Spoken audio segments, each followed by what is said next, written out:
jungle.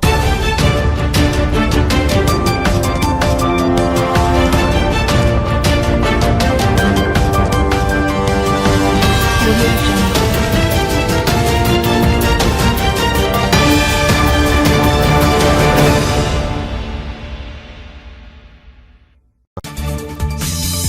Tarique Rahman দেশে ফিরলেই হবেন ভারতের চাপে গ্রেপ্তার। ভারতের ভয়ে দেশে ফিরছেন না তারেক, থাকছে বিস্তারিত প্রতিবেদনে।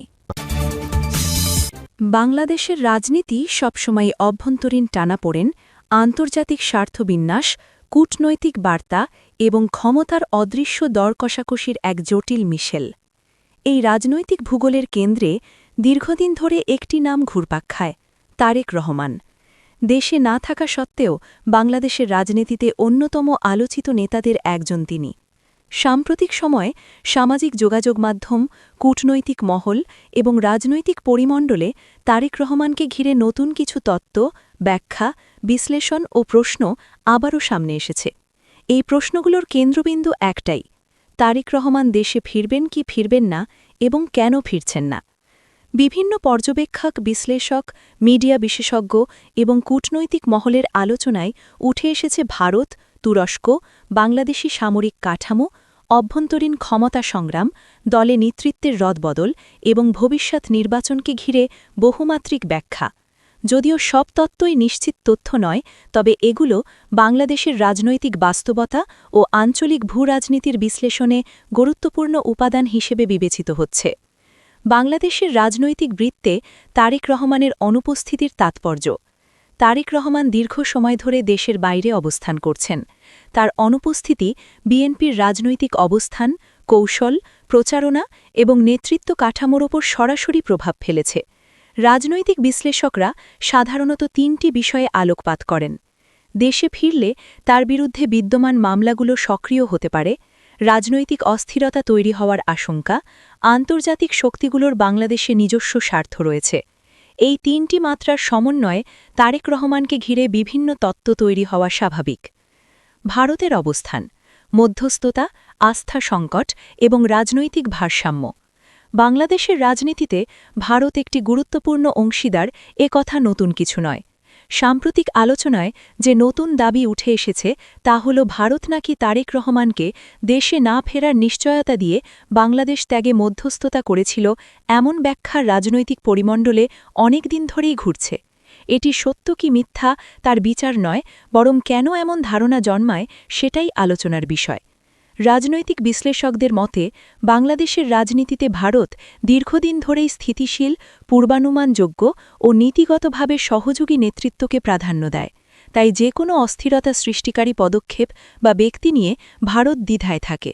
বহু বিশ্লেষক মনে করেন তারেক রহমান ফিরে এলে বাংলাদেশে বড় ধরনের রাজনৈতিক অস্থিরতা তৈরি হতে পারে। এমন ভাবনাই ভারতের মতো দেশের জন্য উদ্বেগের কারণ হতে পারে। তারেক রহমানের ক্লোজ মহলের দাবি, তার দেশে ফেরা মানে একই সঙ্গে রাজনৈতিক উত্তাপ, আইনি জটিলতা এবং আন্তর্জাতিক নজরদারির নতুন অধ্যায়। অনেক পর্যবেক্ষক বলেন ভারত বাংলাদেশের সেনাবাহিনীর সঙ্গে সমন্বয়কে অত্যন্ত গুরুত্ব দেয়, আর এই জায়গায় তারেক রহমান মনে করতে পারেন যদি তিনি দেশে ফেরেন এবং কোনো রাজনৈতিক উত্তেজনা তৈরি হয়, ভারত তখন নিরাপত্তার দোহাই দিয়ে চাপে ফেলতে পারে। এটি স্রেফ রাজনৈতিক পর্যবেক্ষকদের ব্যাখ্যা, কিন্তু বিতর্কিত হওয়াই স্বাভাবিক। তুরস্কের ভূরাজনীতি, ধর্মীয় প্রভাব, বিএনপি ও অদৃশ্য টানাপোড়েন। বাংলাদেশ তুরস্ক সম্পর্ক সাম্প্রতিক বছরগুলোতে ভিন্ন মাত্রা পেয়েছে। তুরস্ক বাংলাদেশের ধর্মভিত্তিক দলগুলোর সঙ্গে সম্পর্কযুক্ত বলে আন্তর্জাতিক মহলে দীর্ঘদিন ধরে বিশ্লেষণ রয়েছে। বাংলাদেশে ধর্মীয় রাজনীতির বিস্তারে তুরস্কের সমর্থন আছে, এমন ধারণা দীর্ঘদিন ধরে প্রচলিত। এই জায়গায় বিএনপির রাজনৈতিক ধারা, ভোট ব্যাংক এবং ভবিষ্যৎ নেতৃত্ব নিয়ে তুরস্কের কূটনৈতিক আগ্রহ অস্বাভাবিক নয়। কিছু বিশ্লেষক মনে করেন তারেক রহমান মূলত জাতীয়তাবাদী ধারার রাজনীতি করেন, যেখানে সরাসরি ধর্মভিত্তিক শক্তির আধিপত্য তিনি চান না। এই ভূমিকা তুরস্কের জন্য অস্বস্তির জায়গা তৈরি করতে পারে। এই কারণেই কিছু বিশ্লেষক বলেন তুরস্ক তারেক রহমানের ওপর চাপ বৃদ্ধি করেছে, যাতে বিএনপিতে তাদের কাঙ্ক্ষিত ভূরাজনৈতিক অবস্থান তৈরি হয়। যদিও এটি কোনো পক্ষই আনুষ্ঠানিকভাবে স্বীকার করেনি, কিন্তু ভূরাজনীতিতে অস্বীকৃতি মানেই বাস্তবতা নয়। দলীয় রাজনীতিতে নতুন সমীকরণ, নেতৃত্বে জোবায়দা রহমানের সম্ভাবনা।